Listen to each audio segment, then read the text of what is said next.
alergia a flores, né? Se eu tivesse alergia a flores, né? Estava perdido.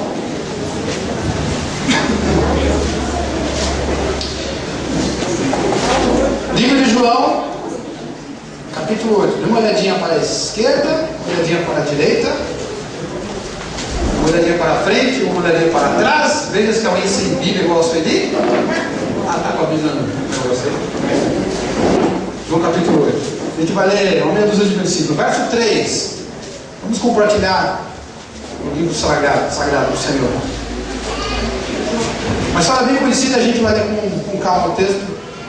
Fala da história da mulher adulta que foi perdoada por Jesus. Quem achou, diga amém? Quem achou, diga amém? João capítulo 8, verso 3. João capítulo 8, verso 3. Certo aí? Podemos mencionar? Podemos ir? Tudo bem. Capítulo 8, verso 3. Os escribas e os fariseus trouxeram à sua presença, a presença de Jesus, uma mulher surpreendida em adultério. E, fazendo-a ficar de pé no meio de todos, disseram a Jesus: Mestre, esta mulher foi apanhada em flagrante adultério. E na lei de Moisés diz que tais mulheres sejam apedrejadas. Tu, pois, que dizes? Que falas? Verso 6. Isso diziam eles, tentando, para ter de que o acusar. Mas Jesus, inclinando-se, escrevia na terra com o dedo. Diz aqui que estava tentando Jesus, porque se Jesus falasse que não era para apedrejar, você não cumpre a lei de Moisés, né? Ou se ele dissesse, apedreja, está vendo como é que ele pregou um molho e agora está mandando apedrejar? Era uma pegadinha, na verdade, né? Então, verso 6, isso diziam eles tentando, quer dizer, experimentando Jesus, provando, para ver se ele caía em uma contradição, para ter de que acusar. Mas Jesus, inclinando-se, escrevia na terra com o dedo. Verso 7, como insistisse na pergunta, Jesus se levantou e lhes disse: Aquele que dentre vós estiver sem pecado, seja o primeiro que lhe atire a pedra. E, tornando a inclinar-se, continuou a escrever no chão. Verso 9. Mas, ouvindo eles esta resposta, e acusados pela própria consciência, foram se retirando, um, a começar pelos mais velhos até os últimos, ficando só Jesus e a mulher no meio onde estava. Verso 10. Erguendo-se Jesus, e não vendo a ninguém mais ali na mulher, perguntou: Mulher, onde estão aqueles teus acusadores? Ninguém te condenou? Respondeu ela: Ninguém, Senhor. Então lhe disse Jesus: Nem eu tampouco te condeno.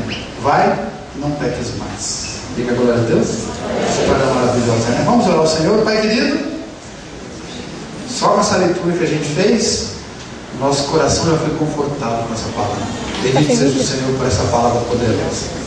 Do Deus Todo-Poderoso só podia vir uma palavra poderosa. Nesse momento que a gente dedicou para te bendizer e te adorar em conjunto, em unidade, em corpo, e que agora em conjunto, em unidade em corpo, a gente separou para meditar na tua palavra, nos dá graça, para que a nossa vida seja transformada, seja melhorada através da tua palavra nesse momento. Nos abençoa nesta hora, em nome de Jesus. Amém. Vamos sentar um pouquinho, deixa o texto aberto para a gente acompanhar. Pois é, Ricardo, entendi mesmo, droga, sexo e rock and roll. Rede social. Ok. Muito bem. Nesse texto aqui, a gente pode tirar uma pancada de lições, uma pancada de ensinamentos. Mas eu acho que o mais importante aqui, o mais notório, o mais claro, é sobre o amor de Cristo que está acima de toda e qualquer circunstância. Do próprio texto, a gente tira aqui, por exemplo, de que o amor de Jesus está acima das convenções sociais. Aquilo que a sociedade diz que é certo e que é errado, e que nem sempre concorda, está no diapasão de Deus. Às vezes Deus diz que uma coisa é errada, a sociedade diz que é certa. Às vezes Deus diz que para a sociedade que aquilo é certo, a sociedade diz que é errado. Então eles sempre estão de acordo. E muitas vezes, nós, seres humanos, temos a mania, o hábito da gente inventar tradições, convenções, hábitos, costumes, né? Algo da nossa cultura que acha que é certo. Na verdade, Deus não põe nela. Por exemplo, o machismo. Naquele tempo já tinha machismo, né? Aliás, não existia nem machismo, porque na cabeça deles a mulher não valia nada, não existia. Era como se fosse um objeto. Então não tinha valor. Aliás, há muito tempo atrás, aqui no Brasil, na década de 30, se você não se lembra, na década de 20, 30, as mulheres não votavam. Por que não votavam? Porque não pensam, não raciocinam, né? E como dizia o antigo filósofo grego, né? Penso, logo existe. Quando elas não pensavam, não existia. Então a mulher para nós aqui não era nada uns anos atrás. E no tempo de Jesus era pior ainda, era um objeto, era uma coisa. A menos que ela fizesse uma coisa errada. aí ela virava um ser que merecia ser apedrejada. Então diz o texto que cataram a mulher, descobriram ela em adultério e trouxeram. E veja o detalhe, né?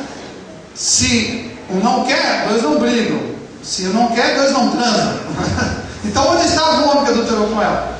Ó, deu ali no pico, ou deixaram ele ali no pico, ele subiu. Trouxeram só a coitada da mulher. Mesmo assim, Jesus mostra que o amor dele estava acima daquele machismo, daquela convenção social. Na cabeça deles, a mulher deveria morrer. O homem escapou, tudo bem, mas ela deveria morrer. Mas Jesus perdoou aquela mulher, tratou com aquela mulher, porque ela tinha valor como ser humano. Ele passou por cima das convenções, porque o amor de Jesus é maior do que as convenções humanas.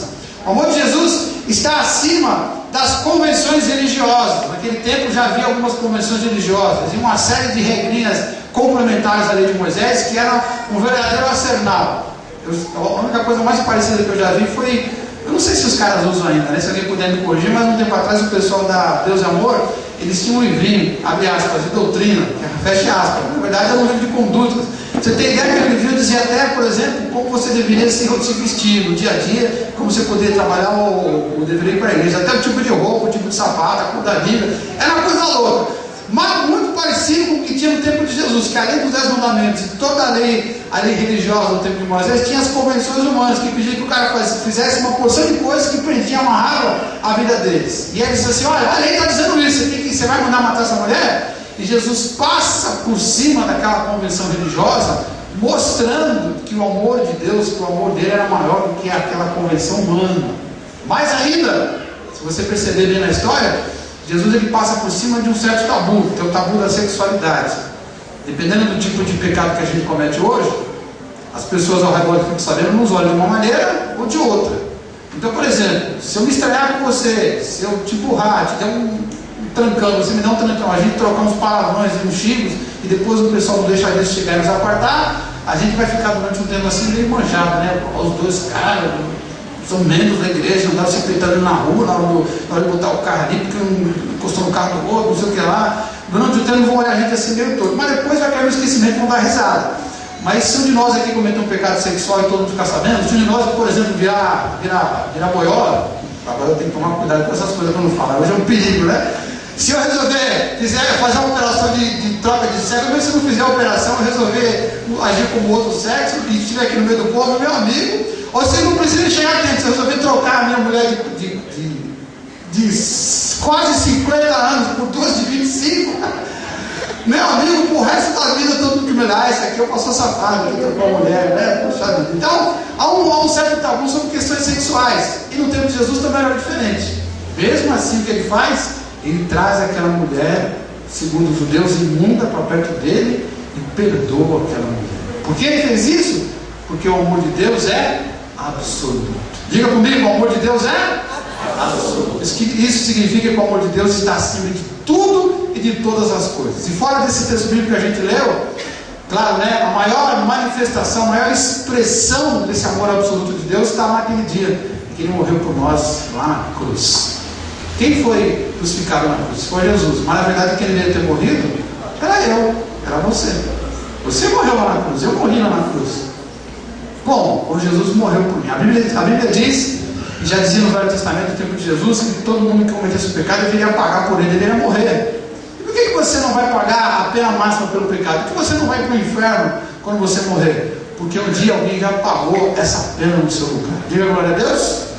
Um dia Jesus pagou a sua pena de morte lá na cruz. E diz a Bíblia também que quando ele ressuscitou e se apresentou diante de Deus, entrou no mundo espiritual como o primeiro ser humano a ressuscitar, e ele se apresentou diante de Deus como o primeiro ser vivo ressuscitado, ressurreto dos mortos, abrindo um caminho para que a partir dele então todo mundo que cresce nele pudesse ser aceito por Deus. É a tal da justificação.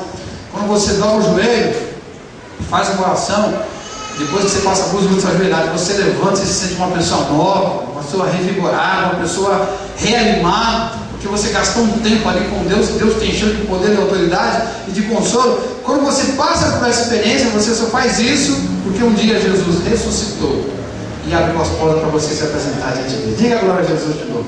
Tem mais uma, como se não bastasse, diz a Bíblia que hoje ele ainda está trabalhando por nós. Diz a palavra que depois de ressuscitado se assentou à direita de Deus e agora intercede por nós. Diga a glória a Jesus. Dá uma salva de palmas para Jesus, bem forte.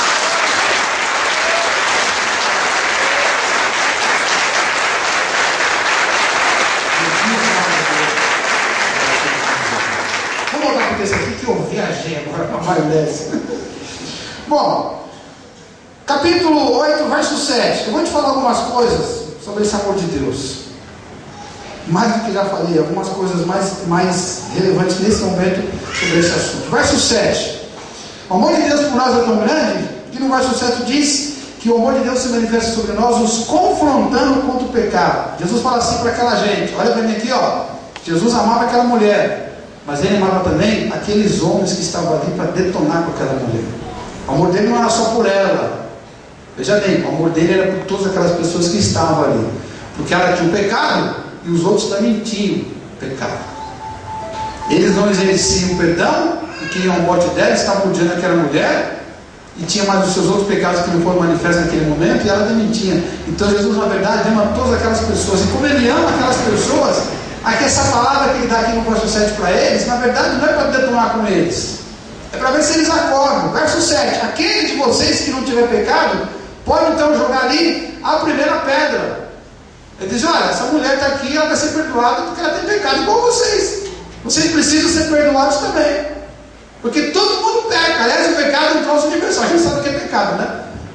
Pecado é quando eu desvio, ainda que seja 1 milímetro, ou para a direita ou para a esquerda, do caminho pelo qual Deus queria que eu seguisse. Não importa o que Deus quer que eu faça. Se eu desviar um tostãozinho, eu caio em pecado. No Velho Testamento, para muitas palavras que o hebraico traz para descrever pecado, uma delas, a tradução é a seguinte: pecar é errar o alvo. Então Deus diz assim: ó, você está naquela mosca ali, ó, eu pego a minha flecha, miro e erro o alvo. Então eu pequei. Deus tem um objetivo para mim, e quando eu não alcanço esse objetivo, eu estou pecando. Veja como foge da questão, vamos dizer, puramente moralista, ou puramente sexual, ou puramente de honestidade, de moral ética, seja o que for, e vai para uma coisa muito mais longa. Se eu não entender o que Deus quer na minha vida, e mesmo que eu não veja aquilo como pecado, e mesmo assim eu não fizer o que Deus está mandando, eu estou em pecado.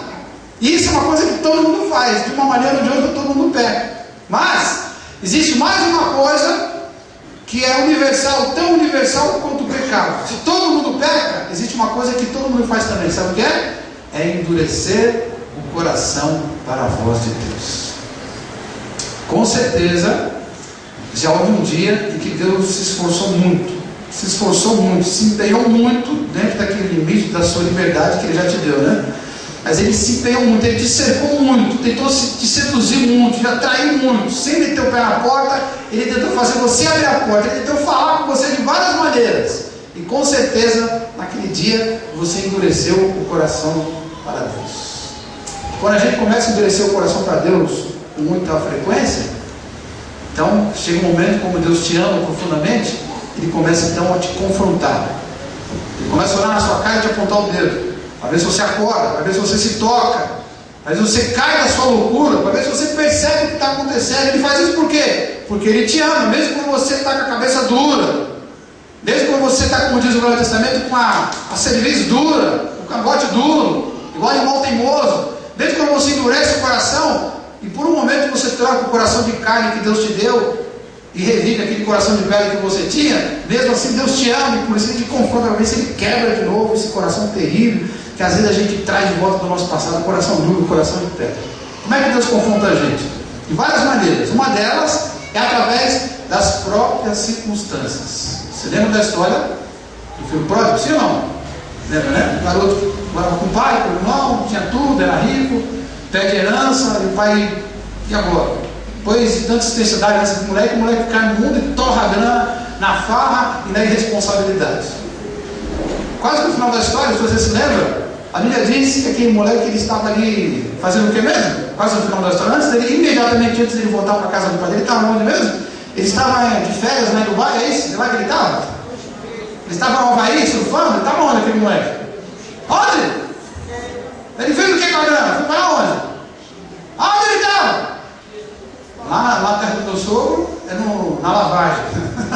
Onde fica os porcos. Onde fica os porcos? Na pocilga.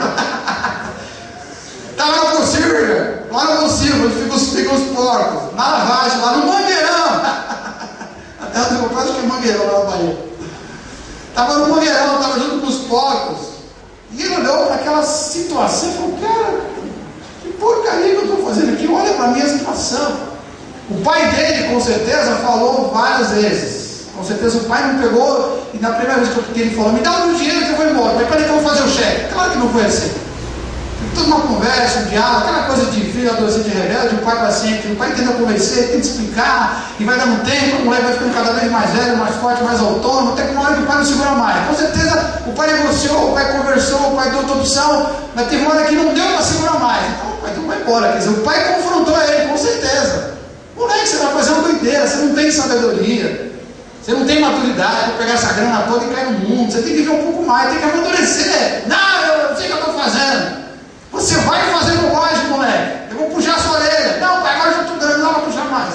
Com certeza o pai confrontou. Mas ele ouviu o pai, sim ou não? Foi para onde? A pocilga? No moqueirão. No chiqueiro. E aí as circunstâncias começaram a confrontar a vida dele. As circunstâncias olharam para ele e disseram: olha, estamos aqui, o mangueirão, o chiqueirão. Estamos aqui em nome do Senhor Jesus, dizendo que você fez uma baita, uma burrada. Aí eles sabiam que ele finalmente caiu em si. Então, às vezes, Deus nos confronta através das circunstâncias. Outras vezes não precisa tanto. Deus nos confronta pela nossa própria consciência. Sabe quando você dá aquele passo, moca a perna, depois que você mal acabou de dar o passo, vem aquele gelo na alma, e você pensa assim, por um segundo: ai, eu acho que eu fiz uma porcaria. E pior que eu tenho impressão que alguém falou comigo, eu acho que foi Deus. E mesmo assim eu fiz aquela porcaria. Não era para ter feito esse negócio que eu fiz, e agora? Algumas vezes, cuidado, hein? Algumas vezes a nossa consciência começa a falar, e como diz a Bíblia, a gente vai criando calo, né? Vai cauterizando a consciência, e tudo que tem calo, como calo na mão, significa que um dia não tinha calo. Aí você começou a usar muito, começou a pegar muito no enxerga, fazer alguma coisa lá, e começou a machucar a mão, criou bolha, e a bolha dói pra caramba. Mas se você continua fazendo a mesma atividade em cima da bolha, aí a bolha é substituída por um calo, queima, cauteriza, fica duro, e aí você não sente mais nada, vira uma crosta. E pode acontecer o que for, seja o que for, que você não sente nada. Então a consciência é a mesma coisa, a consciência começa a criar calo. Deus fala através da sua consciência. Deus fala e a sua consciência vai dizendo: olha, Deus está dizendo isso, Deus está... Mas chega uma hora de tanto não ouvir, a consciência se queima. E você não sente mais, cria um calo.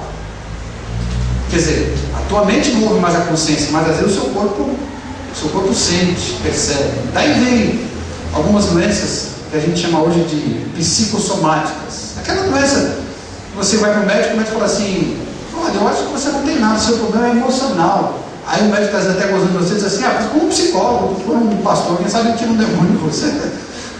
Quando o médico fala isso, meu amigo, é porque ele percebeu uma coisa que às vezes aquele que é de Deus não percebeu, de que ele está fazendo uma burrada. A consciência dele joga para o corpo dele. Por que Deus confronta dessa maneira? Por que Deus confronta, claro, com a palavra, né? Eu não citei quase nenhum pecado aqui, mas com certeza, se você anda meio com o coração meio duro para com Deus, você já deve ter lembrado de alguma bobagem que você andou fazendo, ou de algum momento que de alguma forma Deus se confrontou e falou assim: eu acho que Deus já está falando na palavra hoje. Deus fala na palavra. Então, às vezes, quando se fala de ódio, quando se fala de materialismo, de ingratidão, quando se fala de uma porção de coisas, quando a gente lê aleatoriamente um trecho na Bíblia, e às vezes aquilo parece que bate, puxa, Deus falando na palavra, Deus fala de tudo quanto é maneira, Deus confronta. Por que Deus faz isso? Cara, porque Deus nos ama. Diga amém. Deus te ama tanto que Ele insiste, Ele teima, Ele bate na porta, Ele fala, Ele vai para cima, Ele te ama absolutamente, incondicionalmente, porque o amor dele é absoluto, é sobre todas as coisas. Verso 7: aquele que dentre vós tiver sem pecado, seja o primeiro que atira a pedra. Quem de vocês aqui está sem pecado? Todos vocês estão cometendo uma bobagem. Eu preciso que todos vocês se arrependam. De que maneira Deus manifesta o seu amor? Ele se manifesta sobre nós, nos confrontando. Então, quando o Senhor apertar o seu calo, exercer o famoso ministério da chave de fenda, quando Deus se apertar, em vez de reclamar, de tentar fugir, dê glória a Deus. Nos últimos dias, talvez Deus esteja te apertando. Nos últimos dias, talvez através da consciência, ou talvez através de um certo pecado, que toda vez que você abre a Bíblia parece que só fala daquele pecado, ou quem sabe através da sua mente, do seu inconsciente, ou as circunstâncias, ou a palavra. Pode ser que recentemente Deus está falando com você.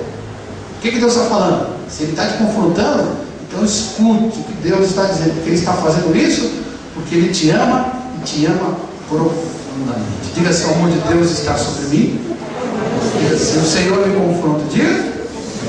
Amém. Mais uma coisa, versículo 6.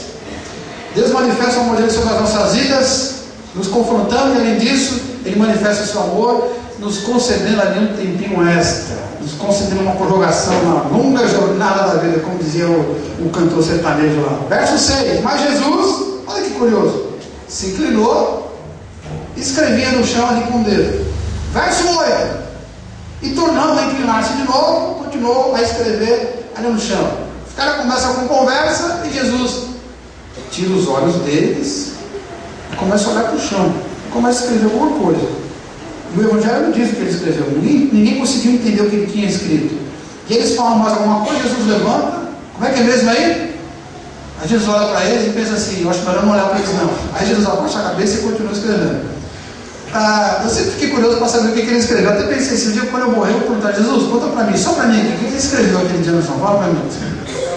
Quando eu quero ser o primeiro a saber. Se alguém que já morreu já não perguntou, né? Com certeza.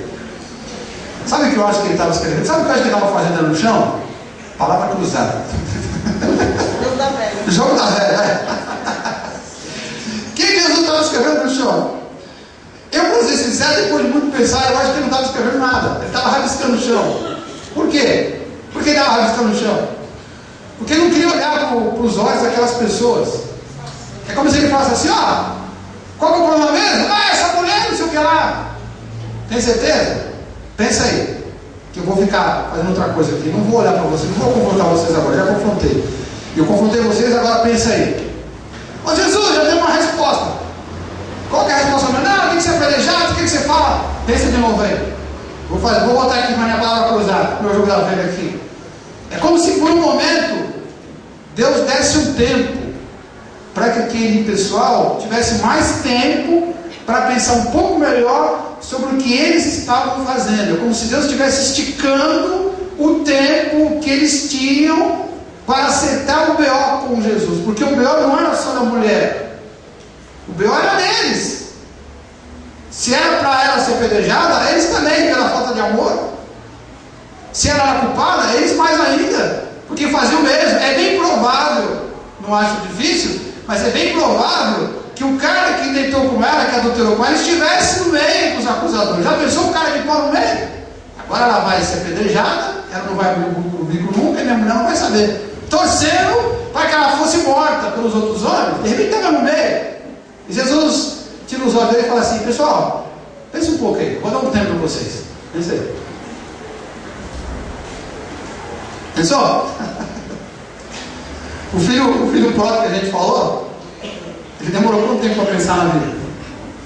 Se você se lembrar lá no texto, a Bíblia diz assim: que ele caiu no mundo, fez um monte de bobagem, torrou a grana, foi parar numa grana possível, no porqueiral. E aí uma expressão que foi traduzida no português que está na nossa Bíblia assim: e ele caindo em si. Aí então ele pensou: meu pai tem um monte de empregado, que agora estou comendo do mundo meu aqui nessa situação. Mas o texto diz assim: ele caindo em si. Quer dizer, ele se mancou, ele raciocinou, ele pensou. E o pai falou com ele um monte de vezes, não teve conversa. Ele precisou de todo aquele tempo. Porque a gente lê no texto, parece que foi da noite para o dia, né? Mas ele tinha muita grana, era uma herança de uma vida.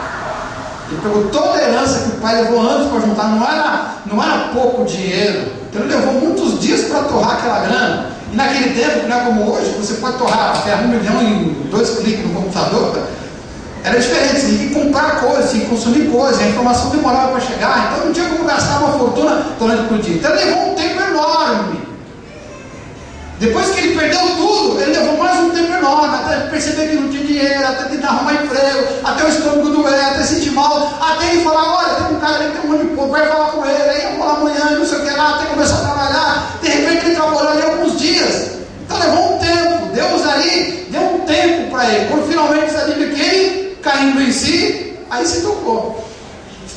Deus sempre dá um tempo para a gente, porque Deus nos ama.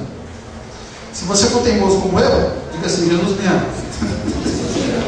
Então ainda bem que você não é teimoso como eu, né? Se você quer que Jesus te ama, diga: Jesus me ama. Ainda bem que só eu sou teimoso aqui, né? Jesus te ama profundamente.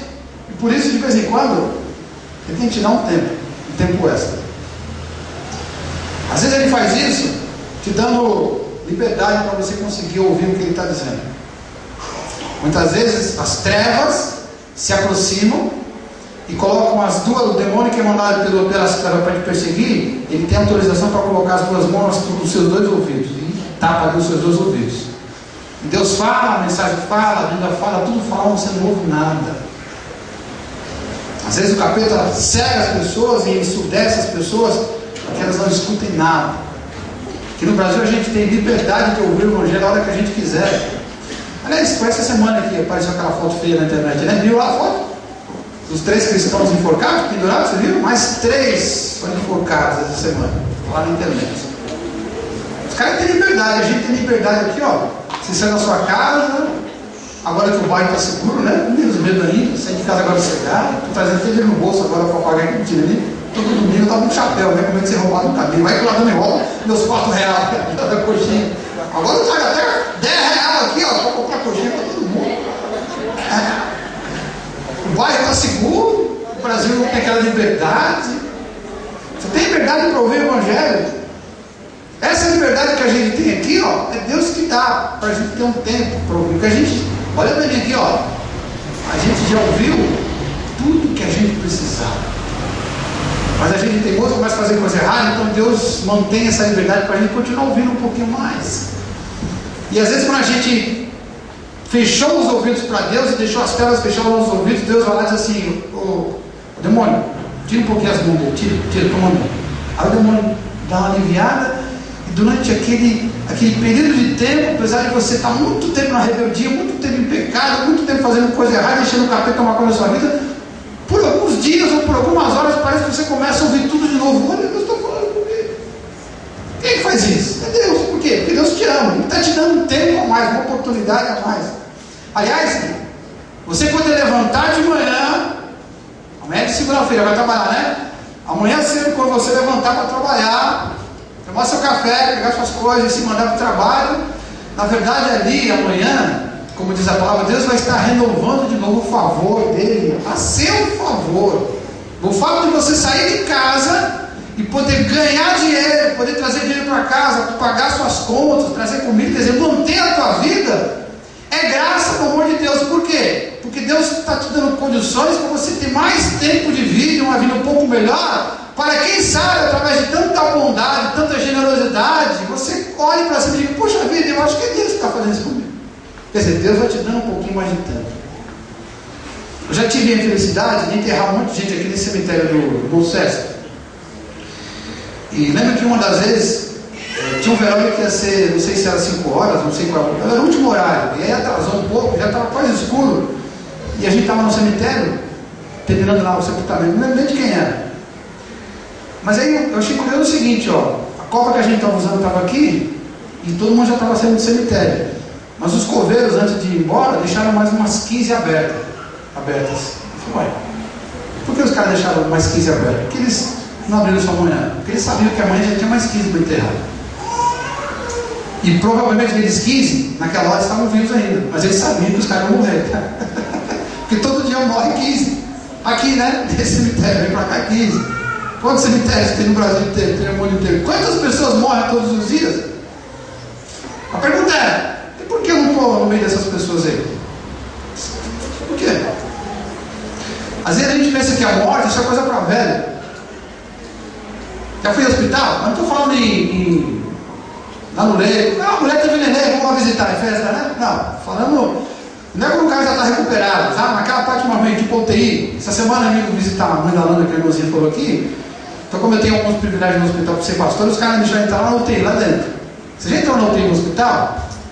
Você começa a olhar as pessoas, só tem velho. Amigo, não tinha velho lá, só gente nova. Todo mundo, era um outro que tinha mais idade. Uma boa parte era gente nova. E os caras na última, na UTI. Morreram. E por pessoas? Por que você não é uma dessas pessoas? Por quê? Porque Deus te ama. E está te dando mais um tempinho. Está te dando uma prorrogaçãozinha para ver se você se toca, para ver se você cai em si. Porque o amor dele é tão grande, velho. Mas é tão grande que está acima de qualquer coisa que a gente faça. Até a nossa teimosia. Nos ama profundamente. E aí às vezes ele vira as costas para você e você começa a falar umas bobagens. Ele começa a escrever no chão. Tá, pensa aí, daqui a pouco a gente conversa. Mas Jesus, inclinando-se, escrevia na terra com o dedo. Verso 8, tornando-se a inclinar, continuava a escrever no chão. Será que Deus aqui não tem? Espero que você não esteja nessa circunstância, nessa situação de ter que estar contando com a prorrogação de Deus. O bom é você estar fazendo tudo que Deus quer que você faça, de tal forma que se você precisar se encontrar com Ele agora, seja tudo em dias. A pior coisa que existe é como aconteceu com o rei e o profeta Isaías. Vai a Isaías, fala para o rei o seguinte: arruma a tua casa, porque dessa doença você não passa. A pior coisa que tem para um servo de Deus, ele receber mensagem que vai morrer e ele perceber que ele tem que fazer algumas coisas porque ele tem que morrer com tudo acertado, tudo aprumado. O servo seria você andar o tempo todo com tudo acertado, tudo aprumado. Porque você pode morrer de uma doença que vai fazer você definhar durante 6 meses. Você vai ter muito tempo para pensar até chegar nas últimas. Como você pode morrer no estado de Deus? Você lembra quando o teto do templo lá na Renascença Vasconcelos caiu? Não lembro se foi no final do culto, não sei que. Parece que não foi na pior hora, porque tinha mais gente, né? Os caras estavam, como eles gostam de dizer, na casa de Deus. Num daqueles anos, quando o Kaká ganhou aquele troféu lá da Europa, o melhor jogador da Europa, aquele troféu bacana, lembra o que ele fez, né? Pegou o troféu e eu vi ele falando assim: eu vou deixar o troféu na casa do Senhor. Estava lá, não sei se ainda está lá, né? E os caras iam para aquele lugar dizendo: eu estou na casa do Senhor, aqui eu me sinto seguro, em paz. Parece os caras do Velho Testamento, quando o rei mandava matar, o cara corria para dentro do altar e segurava nas pontas do altar. Lembra dessa maluquice? O rei Salomão, quando assumiu o comando do reino do seu pai Davi, um dos seus irmãos se rebelou e correu para o altar e ficou segurando as pontas do altar. Porque se alguém estivesse segurando as pontas do altar, não podia morrer. Aí Salomão falou: corta a cabeça desse desgraçado, assim, ele morreu lá no altar. Não é o altar que garante, velho, a tua estrada segura para Deus. É a tua vida em pé junto com Deus. Está na hora extra? Está no tempo extra? Cuidado, porque às vezes o juiz pode apitar antes da hora que você imagine. Diga assim: Senhor, tenha paciência comigo. Mais um. Verso 10. Deus nos ama tanto que além dele nos confrontar e além dele nos dar um tempo extra, Deus está sempre exigindo que a gente mude a nossa vida em algum aspecto. Verso 10. Erguendo-se Jesus e não vendo a ninguém mais ali na mulher, que todo mundo foi embora, deixou ela sozinha. Jesus pode escrever: olhou e deu onde Miguel. Cadê todo mundo, mulher? Erguendo-se Jesus e não vendo ninguém ali da mulher, perguntou-lhe: mulher, onde estão os teus acusadores? Ninguém te condenou?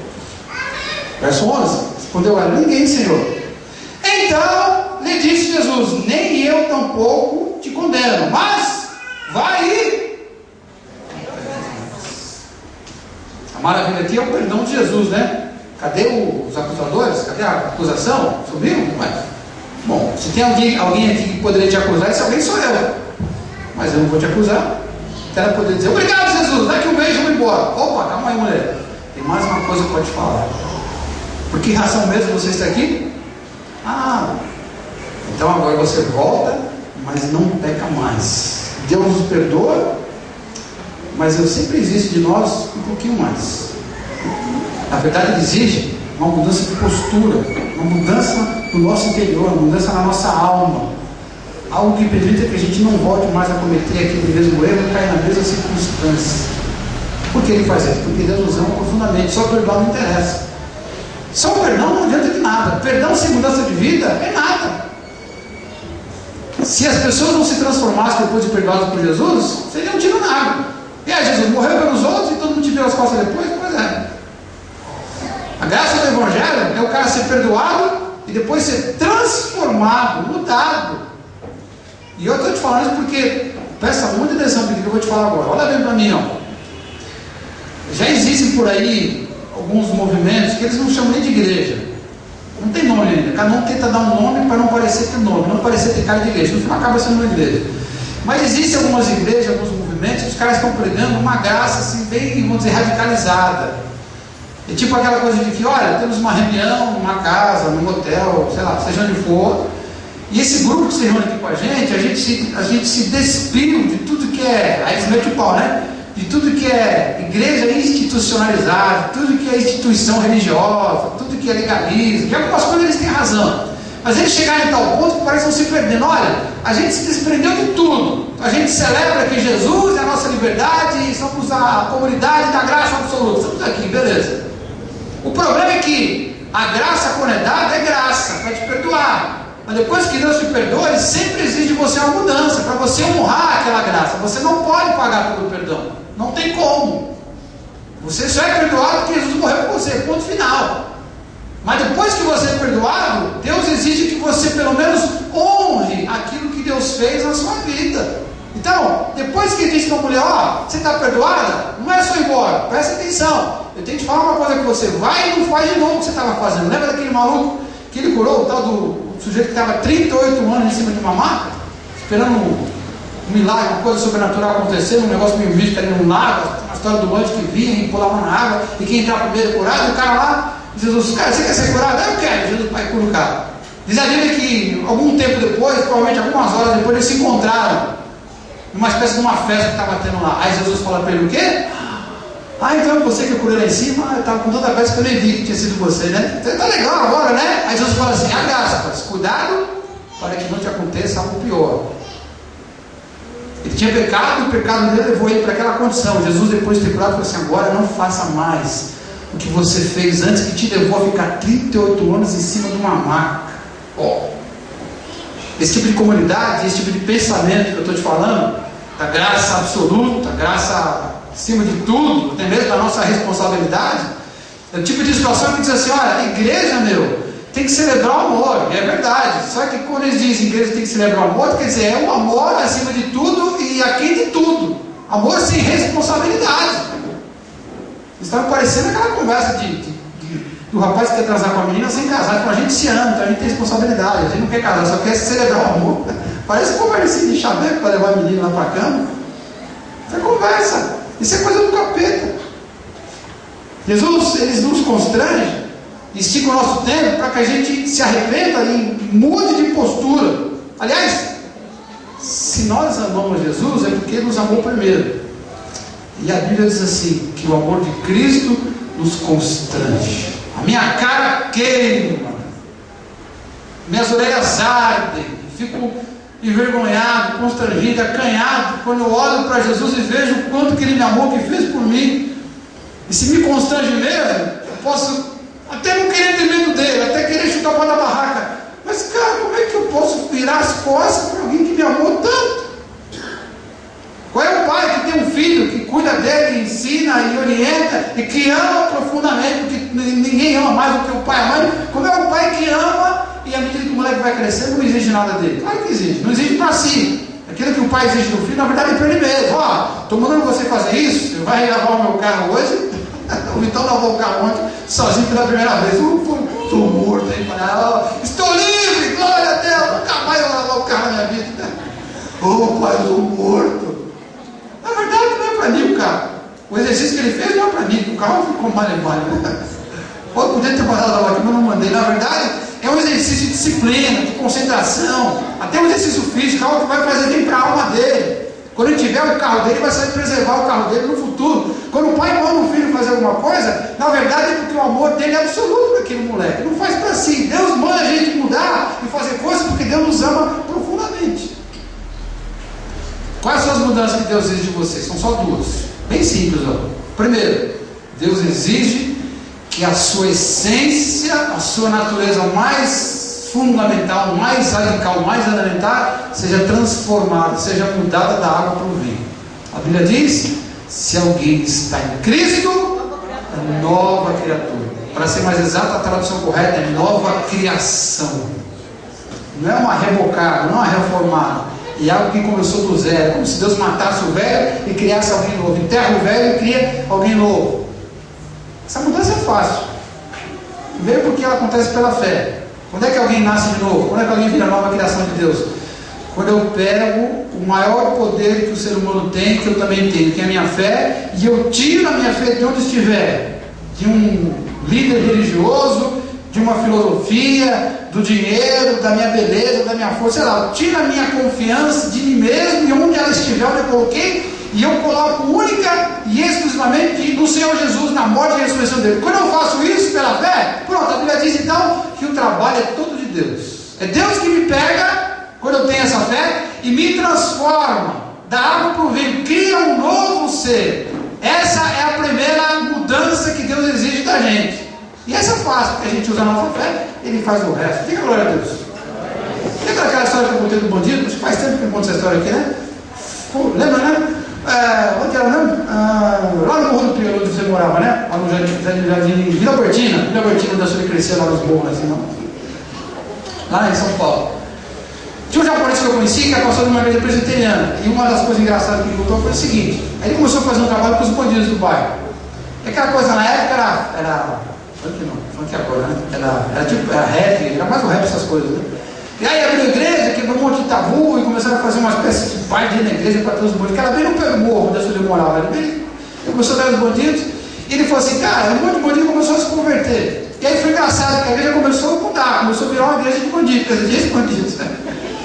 E aí, claro, eu como pastor comecei a aconselhar todo mundo. Afinal, o rebanho que Deus me deu, eu estou cuidando de todo mundo. Visitava, orava, me aconselhava. E um dia, um membro da igreja ex-bandido veio falar para mim, falou assim, pastor, eu preciso conversar contigo porque eu estou com um problema seríssimo. Depois que eu vim para a igreja, depois que eu me converti, aceitei Jesus, muita coisa está maravilhosa, mas tem algumas coisas que não estão boas. O que, meu filho? Conta para mim. Eu não consigo mais trabalhar, pastor. Não consegue? O que está acontecendo? Por que você não consegue mais trabalhar? Quer dizer, eu matar. Agora eu não consigo matar ninguém mais. Eu falei, era matador, eu não capaz de...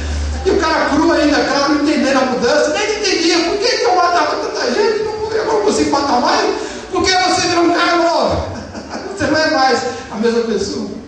Essa mudança é da essência, é Deus que faz na gente, você não tem força para fazer nada, mas existe uma segunda mudança que depende da gente.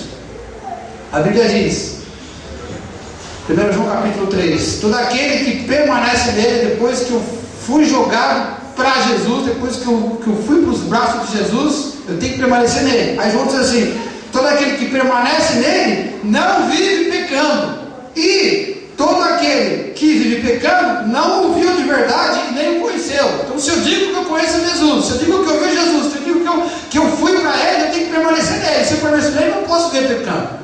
Como eu preguei aqui esses dias, eu posso escorregar de vez em quando, mas eu não posso ver o tempo todo com aquele pecado. E aí é onde entra a mudança. Com certeza não foi a primeira vez que aquela mulher foi para a cama com um cara estranho. Pode ter certeza disso. Com certeza o pecado daquele homem lá do tanque, dos 38 anos ali no tanque aleijado, sem poder andar, não foi um pecado só que ele cometeu. Algumas doenças, voltando à história da psicossomática, algumas doenças que se instalam no corpo da pessoa, é fruto de por exemplo, um sentimento ruim, pecaminoso, às vezes ódio, às vezes inveja, alimentado durante anos e anos, sem que a pessoa se livre daquilo, até que a mente joga aquilo para o corpo, e o corpo, por exemplo, fica doente, pega um câncer, por exemplo. Então, não são deslizes. A mudança que Deus exige de nós são mudanças radicais. Se você faz isso, agora que você é uma pessoa nova, você tem que parar de fazer isso, cara. Não é, está perdoado, vai, não peques mais. Está perdoado, continua andando agora a sua vida sem pecar nunca mais. Ou você quer voltar a ficar 38 anos em cima ali da cama? Por que Deus faz isso com a gente? Por que Ele exige essas mudanças? O amor dele está acima de todas as coisas.